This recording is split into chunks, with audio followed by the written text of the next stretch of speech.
most all of these are pertinent, obviously, to Levy County and law enforcement throughout the state. I want to thank Senator McCain for your sponsorship of the sexual offender residency ban. This is adding to the ban of the other 1,000-foot ban on churches and schools, also public pools, splash pads, and those kind of things that will include that in that ban. Doesn't affect us too much here in Levy County, but it's certainly an issue around the state and could become an issue here. So thank you for your support and sponsorship of that. The Victim Safety and Pretrial Release Act, you also sponsored that, Senator McClain. That is very important too, we feel like, in our day-to-day business here in Levy County and throughout the state. That expands the pretrial release ability to arrest by law enforcement. It expands it beyond just domestic violence crimes. This expands it to all crimes. It prevents us from having to take the time to file a sworn complaint, go to the state attorney, get a warrant issued, get that violation done. So this allows us to take action immediately when we have citizens or victims that have been affected by crime, and these folks are out on pretrial release and violating that release. So thank you again for your sponsorship of that. Hopefully we can get those two bills all the way through, and I'm sure we will with your sponsorship.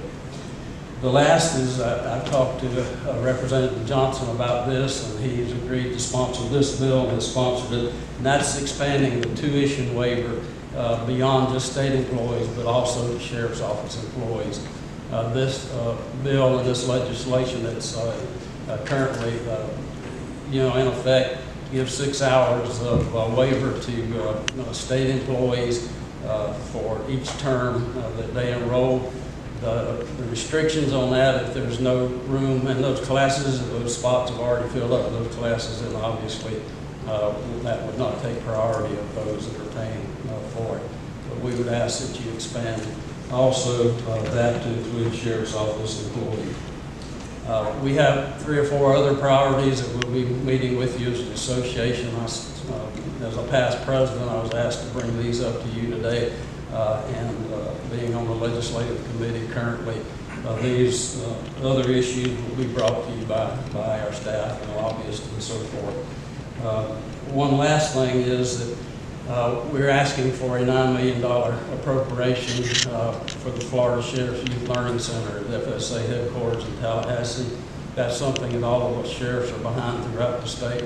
Will create an atmosphere where we can bring youth in from around the state, expose them to law enforcement and the criminal justice system, and hopefully will help us in recruiting and those who want to go into these careers and to get early on with these youth and bringing them to that academy. We got an appropriation last year, so we're asking again for an additional to bring that to closure this year. So again, I thank each and every one of you. We appreciate your service to our county and to the state. Just look forward to working with you through this legislative session and at all times. If you have any questions, we'd be glad to try to answer them. Okay. Thank you. Thanks, Sheriff. I appreciate it. Yeah.